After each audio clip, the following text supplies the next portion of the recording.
kita belajar, Kak Ella mau bertanya dulu ya dengan kalian semua. Apakah kalian pernah melihat sampah yang berserakan? Kalau sampah yang berserakan, pasti mengundang banyak lalat, bukan? Kalau lalat-lalat tersebut hinggap pada makanan kita, itu bisa menyebabkan kita sakit perut loh adik-adik. Kalau kita sakit, pasti rasanya tidak enak, bukan?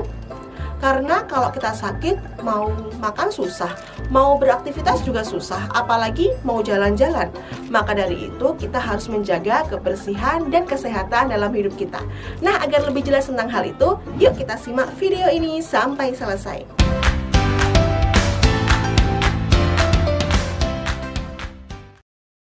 Tadi kita sudah belajar bagaimana pentingnya menjaga kebersihan dan kesehatan. Karena kebersihan adalah faktor utama dalam kesehatan. Sehingga kita sebagai manusia harus menjaga kebersihan dan kesehatan kapanpun dan dimanapun kita berada. Karena kalau hanya kita yang menjaga kebersihan dan orang lain tidak, maka hal itu bisa menjadi sia-sia adik-adik. Maka dari itu setiap orang itu harus bersatu untuk mewujudkan hidup bersih dan sehat. Lingkungan pertama yang harus kita jaga kebersihan dan kesehatannya adalah lingkungan rumah. Jadi yang harus kalian tahu bahwa menjaga kebersihan dan kesehatan rumah adalah kewajiban semua anggota keluarga. Jadi bukan hanya kewajiban orang tua atau kakak saja adik-adik, tapi kalian semua wajib untuk menjaga kebersihan dan kesehatan rumah. Tapi tugas untuk membersihkan rumah bisa disesuaikan dengan usia, jenis kelamin, dan kegemarannya. Misalnya nih, kalian kan masih anak-anak, kalian bisa membersihkan rumah dengan menyapu atau membersihkan jendela. Nah, ayah kalian bisa membersihkan langit-langit rumah, dan ibu kalian bisa membersihkan kamar mandi ataupun memasak.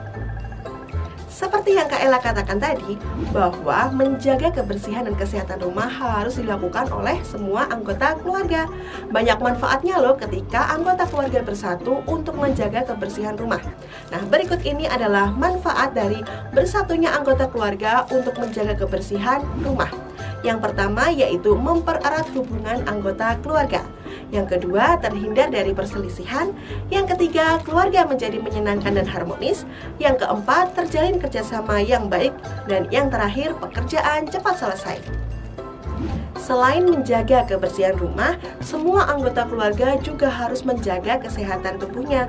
Menjaga kesehatan tubuh dapat dilakukan dengan olahraga bersama. Misalnya seperti olahraga bersama di pagi hari atau bersepeda santai bersama di hari libur. Tidak hanya di rumah saja, di lingkungan lain pun kita juga harus menjaga kebersihan dan kesehatannya. Misalnya seperti di lingkungan sekolah. Tapi kan di lingkungan sekolah nggak hanya aku aja Kak, ada banyak orang lain. Lalu gimana ya cara menjaga kebersihan dan kesehatannya? Nah itu dia adik-adik, menjaga kebersihan dan kesehatan lingkungan sekolah harus dilakukan oleh semua anggota sekolah. Caranya bagaimana Kak? Caranya bisa dengan piket dan kerja bakti. Dengan piket dan kerja bakti itu sudah mencerminkan sikap persatuan dalam keberagaman di lingkungan sekolah. Yang ketiga, hidup bersih dan sehat di taman bermain. Hayo, siapa nih yang suka bermain di taman bermain? Kalau kalian sedang bermain di taman bermain, permainan apa yang sering kalian lakukan bersama-sama dengan teman kalian? Ingat ya adik-adik, kalau kalian sedang bermain di taman bermain bersama dengan teman kalian, kalian harus bermain dengan kompak, penuh kerjasama, dan tidak boleh curang. Karena dengan hal itu kita bisa memiliki sikap saling menghargai, menghormati, membantu orang lain, dan tidak menimbulkan perselisihan ataupun pertengkaran dengan orang lain. Tempat bermain merupakan salah satu tempat yang hampir setiap hari banyak dikunjungi orang. Oleh karena itu, kebersihan tempat bermain harus dijaga bersama karena tempat bermain merupakan fasilitas umum. Bagaimana sih cara menjaga kebersihan di tempat bermain? Berikut ini adalah beberapa cara menjaga kebersihan di tempat bermain. Yang pertama, membuang sampah pada tempatnya.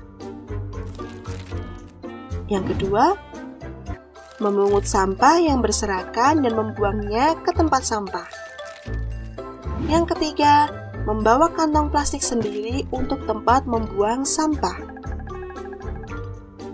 Yang keempat, tidak mencoret-coret tembok atau fasilitas umum. Dan yang terakhir, membersihkan toilet umum setelah selesai digunakan. Yang keempat, hidup bersih dan sehat di tempat umum. Tempat umum adalah tempat yang umumnya banyak orang berkumpul dan banyak orang yang melakukan kegiatan di sana, baik sementara ataupun terus-menerus, baik berbayar ataupun tidak berbayar. Contoh dari tempat umum itu seperti mall, pasar, stasiun, bandara, terminal, dan masih banyak lagi contoh tempat umum lainnya. Nah, meskipun tempat umum itu digunakan oleh banyak orang dan kadang ada petugas kebersihannya, tetapi kita semua wajib untuk menjaga kebersihan dan kesehatannya loh adik-adik. Setiap orang yang menggunakan tempat umum harus meningkatkan kepedulian terhadap kebersihan dan kesehatan tempat umum tersebut. Sikap tersebut menunjukkan sikap persatuan. Berikut ini adalah sikap yang mewujudkan persatuan antar masyarakat. Yang pertama, mengutamakan kepentingan umum. Yang kedua, melaksanakan kewajiban sebagai anggota masyarakat. Dan yang ketiga, menumbuhkan sikap gotong royong. Agar tempat umum terjaga kebersihan dan kesehatannya, semua orang yang menggunakan tempat umum harus menaati peraturan yang ada.